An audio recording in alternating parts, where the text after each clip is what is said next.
What do you think you would have to do to achieve that kind of a physique at 50? First of all, you wouldn't maintain that kind of mass as you naturally got older, normally, No, right? no, definitely not. Like, it's like the total. Again, it's like there's a reason why I feel that your body naturally downregulates a lot of processes too, potentially to like conserve, like stay alive longer. Because the bigger of a human you are, the faster you're gonna die in general. Like, I don't see many like 7-foot guys walking around at 80 plus years old, personally. Very few. Yeah. Isn't like Bill Russell was like one of the few? He passed away. How old was he though? He was quite He was- old. Yeah. I think he got close to 90. Yeah. Okay. Yeah, but in general, like even bodybuilders, like again, they're subjecting themselves to absurd amounts of drugs, but at the same time, like the sheer body weight and the stress it imposes on all organ systems and the longevity of everything internally, not just like it's all something that accelerates you towards death faster, like essentially. So it's like total antithesis of longevity at the end of the day.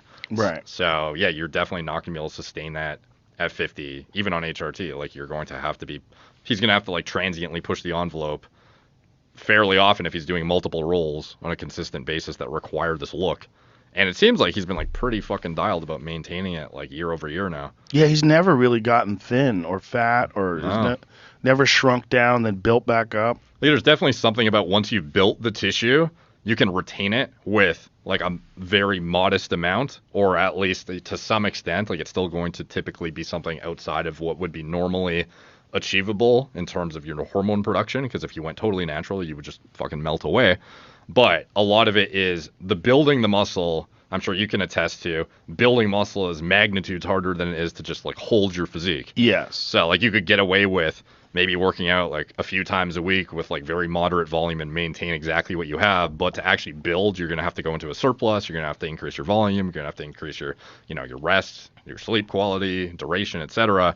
Like it's all very demanding. So it's not, it wouldn't be unthinkable that, or unfathomable, whatever the terminology would be, that he would use a shit ton or like a decent amount, blast, got to where he is, and then he could sustain it with what he deems to be not healthy, but like healthy enough that he can sort of just like cruise on it and like hold his shape for whatever the foreseeable future of him doing these kind of roles. So what kind of stuff do you think someone would take to achieve that sort of physique?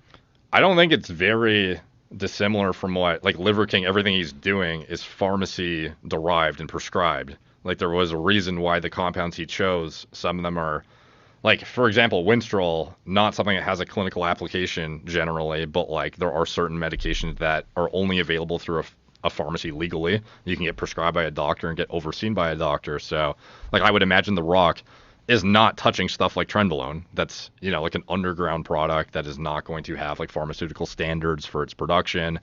And it's just not like a safe compound. Not that any of them are safe, but like generally it's not the most I don't know, risk averse compound. And what are the risks when someone, especially when someone's like 50 and you're doing that? Like what are the risks? Significant like heart enlargement and like impeding the actual function of the cardiovascular system in general, kidney stress, depending on if you're using oral steroids or not, liver toxicity, neurodegeneration is going to be accelerated from high doses of androgens. Like across the board, it's just like broad spectrum, terrible for you above HRT. So it is that interesting moral dilemma. Like, what do those people say when they're confronted if they do want to be this? You know, they're trying to be this character that is a superhero, and it's something that people are going to look up to. And, you know, they're a role model for young men. Look at this fit, healthy guy who's in the gym pushing it every day, the hardest worker in the room, like that kind of deal. Yeah, no, it's a weird, interesting scenario. And it's wild because it's like you can know for certain The Rock wouldn't be who he is if it wasn't for the steroids for and certain. his physique. The physique is the selling point. It's like a really hot girl who decided to just, you know, let herself go. Like, there's no way. Yeah.